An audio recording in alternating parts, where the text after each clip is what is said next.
आज हम लोग 9th क्लास का केमिस्ट्री का फर्स्ट लेसन देखने वाले हैं। तो चलते हैं, स्टार्ट करते हैं। पाठ का नाम जो है वो है पदार्थ की अवस्था। सबसे पहले हम लोग जानते हैं कि पदार्थ किसे कहते हैं।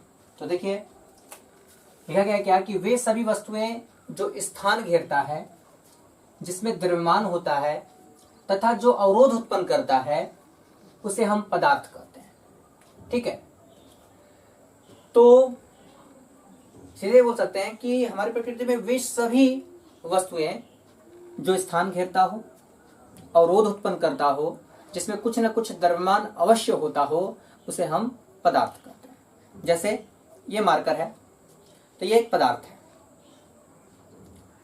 आप जिस कॉपी पे लिख रहे हैं वह कॉपी एक पदार्थ है। आप जिस कुर्सी पे बैठे हैं वह पदार्थ है।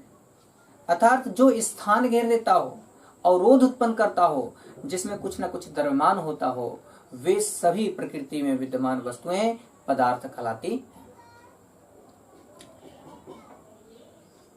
यह पदार्थ जो होते हैं वे छोटे छोटे कणों से मिलकर बने होते हैं। इन कणों को हम परमाणु कहते हैं। चलिए देखिए, इसको समझते हैं हम लोग क्या कि कोई भी पदार्थ है, जैसे मान लीजिए क्या बर्फ। तो बर्फ जो है, एक बड़ा सा अगर बर्फ ले लें हम, बर्फ का बोला, तो ये बर्फ जो है ये छोटे छोटे कणों से मिलकर बने हैं। और इस कण को ही हम लोग कहते हैं क्या, उस छोटे छोटे कण को ही हम लोग क्या कहेंगे, परमाणु कहते हैं। हम जानते हैं कि परमाणु जो होते हैं वह अविभाज्य कण होते हैं डाल्टन के सिद्धांत के अनुसार। तो ये सिंपल आप समझिए कि पदार्थ जो होते हैं वो छोटे छोटे कणों से मिलकर बने होते हैं। ठीक, और जिन कणों से मिलकर बने होते हैं, ठीक, उसे हम परमाणु कहते हैं। और परमाणु जो होते हैं वो अविभाज्य कण होते हैं। अब देखिए यहाँ पर कि पदार्थ की विशेषताएं क्या होती हैं। सबसे पहले कि पदार्थ है तो पदार्थ की क्या क्या विशेषताएं हैं। तो सबसे पहले पदार्थ की विशेषताएं, पदार्थ की विशेषताएं।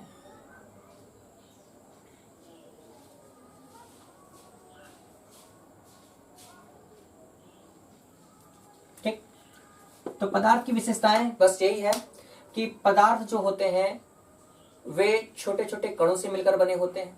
पहला वो लिख सकते हो कि पदार्थ छोटे छोटे कणों से मिलकर बने होते हैं।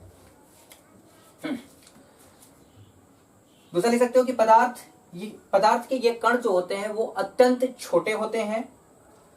और यह कण जो होते हैं वे निरंतर गतिशील होते हैं, निरंतर गति करते रहते हैं। जैसे देखिए किसी पदार्थ का एक स्ट्रक्चर लेते हैं, जैसे कि देखिए ये पदार्थ है, ये छोटे छोटे कण हैं और इससे मिलकर एक पदार्थ बना हुआ है। इन कणों से मिलकर और कणों से मिलकर बना है तो एक पदार्थ है और ये स्थान जरूर घेरेगा। तो ये कण एक दूसरे से अंतर आणविक बलों के द्वारा जुड़े होते हैं। तो आपसे जब पूछेगा कि पदार्थ के जो कण होते हैं वो एक दूसरे से बंधे होते हैं किस बल द्वारा, तो उसे हम लोग कहते हैं अंतर आणविक बल कहते हैं। ठीक, और ये जो कण होते हैं वे जो होते हैं अत्यंत छोटे होते हैं और ये निरंतर गतिशील होते हैं। तो पदार्थ की अवस्थाओं पे अगर बात करें हम, पदार्थ की जो अवस्थाएं होती है, पदार्थ की अवस्थाएं, तो ये 3 प्रकार की होती है। नेक्स्ट एक बात समझिएगा, पदार्थ की अवस्थाएं, पदार्थ की अवस्था। तो पदार्थ की अवस्थाएं जो होती हैं इसे 3 भागों में क्लासिफिकेशन किया गया इसका। पहला क्या कि ठोस, सॉलिड, द्रव और गैस, सॉलिड, लिक्विड और गैस में। जब हम इसको क्लासिफिकेशन करते हैं इसका, अब देखिए इसकी प्रॉपर्टीज में कि ठोस में क्या होता है। देखिए कि ठोस में पदार्थ के प्रत्येक कण जो होते हैं वो एक दूसरे के करीब में होते हैं। कोई भी, तो इसमें जो भी कण होंगे पदार्थों के, वो कण होंगे जो वो एक दूसरे के बहुत काफी करीब में होते हैं। अर्थात इन ठोस पदार्थों के कणों के बीच लगने वाला अंतर आणविक बल जो होता है वो बहुत मजबूत होता है, बहुत मजबूत। और द्रव की बात करें, इसमें क्या होते हैं कि ठोस की तुलना में यह कण जो होते हैं वो कुछ दूरी पे होते हैं, अर्थात इनके बीच जो बल लगता है वह ठोस की तुलना में कम लगता है। लेकिन जो इन कणों के बीच में जो रिक्त है, इसे हम लोग रिक्त स्थान कहते हैं, अंतर आणविक स्थान कहते हैं, वह ठोस की तुलना में इसमें ज्यादा होती हैं। एग्जाम में पूछा भी जाता है कि द्रव पदार्थों के कणों के बीच रिक्त स्थान होता है तो ठोस से ज्यादा होता है, ठोस से ज्यादा होता है, और अंतर आणविक बल जो होता है वह ठोस से कम होता है। यहाँ अंतर आणविक बल जो होंगे वो मजबूती के साथ बंधे होते हैं, एक दूसरे में करीब में होते हैं, और यहाँ पर क्या होते हैं, कुछ दूरी पे होते हैं, इसलिए यहाँ बल कम लगता है और दूरी के होने के चलते रिक्त स्थान ज्यादा होती है। अब देखिए यहाँ क्या, यहाँ हमने पढ़ा था क्या कि पदार्थ के कण जो होते हैं वो लगातार गतिशील होते हैं, तो यहाँ कम गतिशील होगा, ठोस की तुलना में ज्यादा गतिशील होगा यहाँ। अब देखिए बात करते हैं गैस में, तो गैस में क्या होता है, गैस में जो ये कण होते हैं यह बहुत काफी दूर दूर होते हैं, अर्थात इनके बीच जो रिक्त स्थान जो होता है वो बहुत ज्यादा होता है, जिसके चलते यहाँ पर जो गैस होते हैं, गैस के कण वह स्वतंत्र रूप से गतिशील करते हैं, लगातार गतिशील करते रहते हैं। इसीलिए हमें दूर से ही गंध महसूस हो जाता है, क्योंकि वो गैस के कण होते हैं और वह क्या होते हैं, स्वतंत्र रहते हैं, और वह हवा के माध्यम से हमारे नाकों तक पहुंचते हैं, हमें क्या उसकी गंध पता चल जाती है उस पदार्थ की। तो देखिए कि पदार्थ की जो अवस्था होती है वो 3 होती हैं, ठोस, द्रव और गैस, ठीक। और कोई भी जो पदार्थ होती है वह जो होती हैं वह कणों से मिलकर बने होते हैं। ये कण जो होते हैं वह बहुत ही छोटे होते हैं, लगातार गतिशील होते हैं। ये इसमें से एक बात देखिए, हम यहाँ दोहरा लेते हैं कि पदार्थ की अवस्था है ठोस, तो ठोस में क्या होगा, देखिए ठोस में क्या होता है, देखिए यहाँ पर ठोस में अंतर आणविक स्थान जो होता है वो क्या होगा, अंतर आणविक स्थान कम होता है।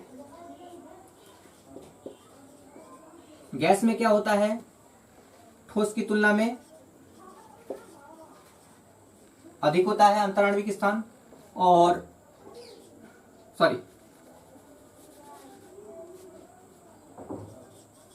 द्रव और गैस में क्या होगा, ठोस की तुलना में अधिक होता है रिक्त स्थान, और गैस में बहुत अधिक होता है, ठीक। अब यहां देखिए जो बल होता है वह बहुत ज्यादा होता है, बहुत ज्यादा होता है। द्रव में जो होता है वह कम होता है, और यहां 9 के बराबर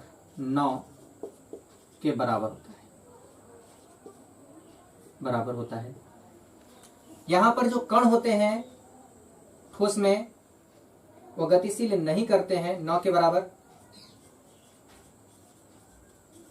क्योंकि मजबूती से बंधे होते हैं।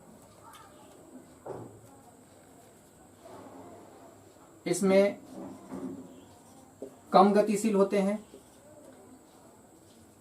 लेकिन गतिशील होते हैं, सीधे लिख सकते हैं, गतिशील होते हैं, और यहां पर स्वतंत्र होते हैं, लगातार गतिशील करते रहते हैं। तो ये ठोस था, ये द्रव था और गैस था। तो आप ठोस की परिभाषा भी दे सकते हैं कि पदार्थ की वह अवस्था जिसमें निश्चित आयतन, निश्चित आकार और उनके कणों के बीच अंतराण्विक बल बहुत ज्यादा, रिक्त स्थान बहुत कम, तो उसे हम ठोस कहते हैं। ठीक, इसी प्रकार से सभी की परिभाषाएं आप लोग लिख सकते हैं। इसके आगे हम लोग पढ़ेंगे कि ठोस, द्रव और गैस पदार्थों में जो है उनकी अवस्थाओं में परिवर्तन कैसे होता है। अगर ठोस है तो वह द्रव में कैसे परिवर्तन होता है, गैस में कैसे परिवर्तन हो सकता है, नेक्स्ट वीडियो में। धन्यवाद दोस्तों।